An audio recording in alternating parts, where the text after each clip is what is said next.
유벤져스. 안녕하세요. 유벤져스입니다. 2차 공부 열심히 하고 계신 거 맞죠?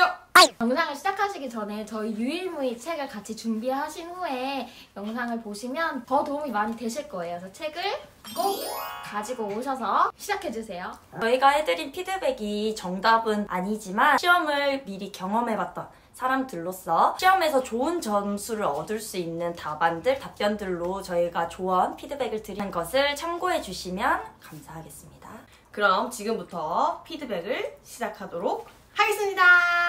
오늘은 499쪽과 500쪽에 있는 교사의 자질과 태도 2번과 3번 문제를 보도록 하겠습니다.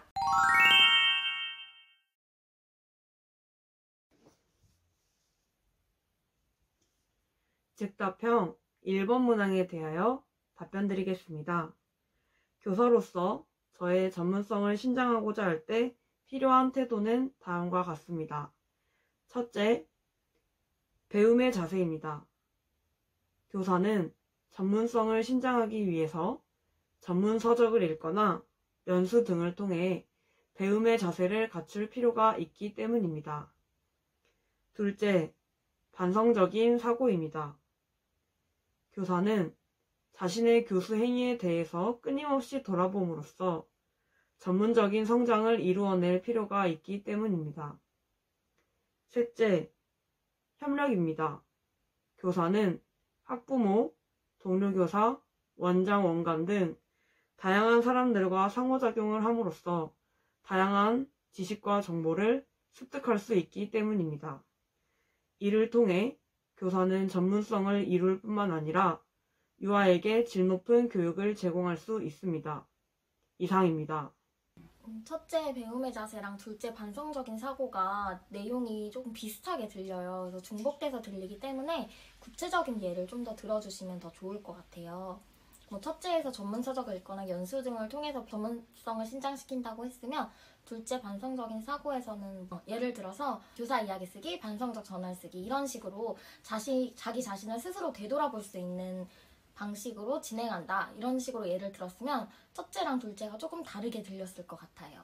지금 두두쌤이 말씀하신 대로 중복을 피해 주시면 좋을 것 같고, 그리고 지금 문장을 보면 주장 한 문장 그리고 부연 한 문장으로 전체 답변의 길이가 막 긴 편은 아니에요. 근데 이제 저희가 채워야 되는 시간이 있기 때문에 조금 더 풍부하게 답변을 하면 좋을 것 같은 느낌이 들어요. 그래서 저희 책 51쪽에 보면 면접 만능 틀 제시한 거 있잖아요. 그걸 활용하셔가지고 조금 더 틀을 갖춘 상태로 이야기를 하면 좀 더 풍부한 답변이 될 수 있을 것 같거든요.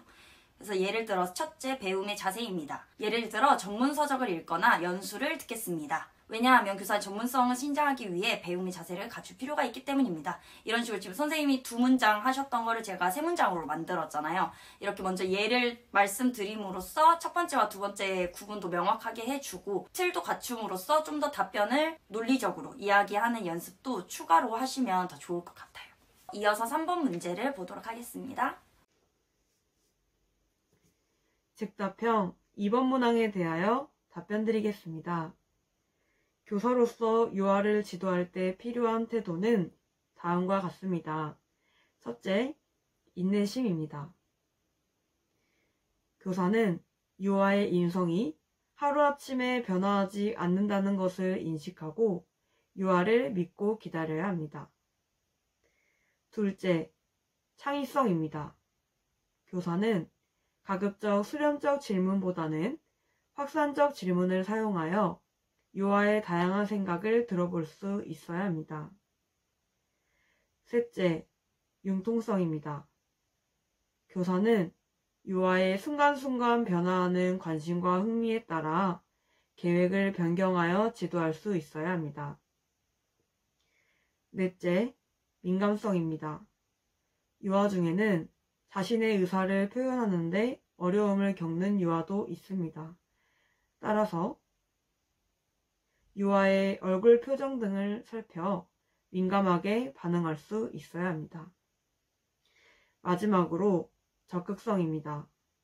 교사는 유아의 놀이를 확장하도록 하기 위해서 환경 등의 다양한 지원을 아끼지 않아야 합니다.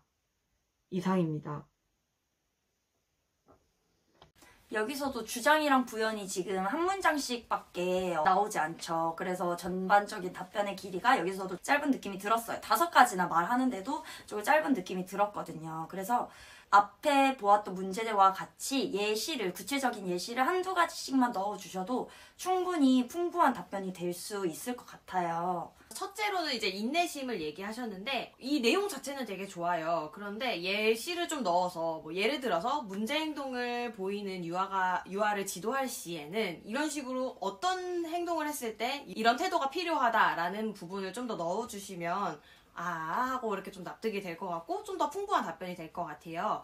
그리고 둘째 창의성 부분에서도 내용을 들어보면 이제 창의적인 확산적 질문을 통해서 아이들이 다양한 생각을 할 수 있도록 한다는 거였잖아요. 그래서 뭐 이야기 나누기 지도시 뭐 이런 식으로 조금만 넣어줘도 이럴 때는 이런 식으로 하겠다 이런 게 좀 더 드러날 수 있을 것 같고, 세 번째 융통성 부분에서도 내용을 보면 이제 유아들이 순간순간 변화하는 관심과 흥미에 따라서 계획을 변경하고 지도하고 이런 부분이니까 그럼 놀이 지도 시에는 이런 식으로 하겠다라고 넣어주시면 좋을 것 같고, 네 번째에서 민감성 부분에서도 자신이 이제 유아들이 의사 표현하는 게 어렵고 해서 민감하게 반응을 살피고 하는 부분이니까 이거는 생활 속의 전반적인 부분이잖아요. 그래서 생활 지도 시에는 이런 식으로 넣어주시면 좋을 것 같고요. 그리고 마지막에 이제 적극성을 넣어주셨는데 이 부분이 내용이 뒤에 보면은 이제 놀이를 확장하고 이런 게 들어가서 살짝은 세 번째와 좀 중복이 될 수도 있겠다라는 생각이 들었어요. 그래서 차라리 마지막 부분은 좀 협력 쪽으로 바꿔서 가정과 연계해서 유아의 긍정적인 발전이라는 공동의 목표를 가지고 일관된 교육을 하기 위해서 가정과 협력하는 태도를 가지겠다. 이런 식의 다른 측면을 좀 넣어줘도 좋겠다라는 생각이 들었어요.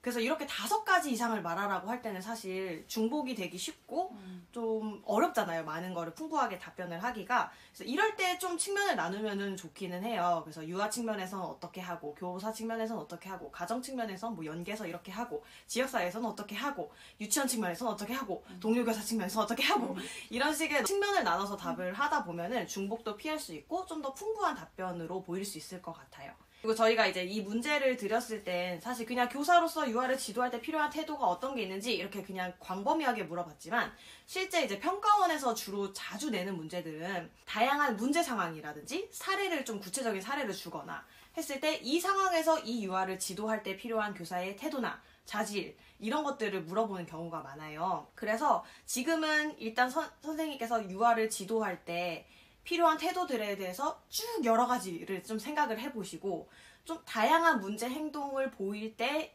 유아를 어떻게 지도할지, 그리고 그러할 때 필요한 교사의 태도와 자질은 무엇인지를 좀 많이 생각해 두시면 정말 도움이 많이 될 거예요. 특히 평가원 부분에서는. 그래서 이런 문제 행동을 보였을 때는 교사로서 필요한 태도는 이런 거 없고, 이런 역할이 있고, 이런 자질이 있고, 이런 것들을 생각해 두시고, 또 이런 문제에서는 또 이런 게 필요하고, 이렇게 좀 충분하게 생각을 해두시면 어떤 문제가 와도 나는 준비가 되어 있다 라고 할 수 있을 것 같기 때문에 좀 충분한 다양한 방면에서 생각을 해보시면 좋을 것 같습니다. 전반적인 태도에서 이제 시선을 분배하는 연습을 추가로 해야 될 것 같아요. 지금 정면만 보고 이야기를 하셨기 때문에 시선을 이렇게 분배하면서 답변하는 연습을 하면 좋을 것 같고요.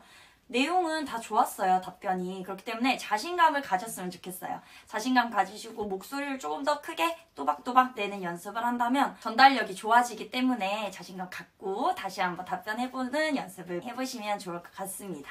수고하셨습니다. 수고하셨습니다.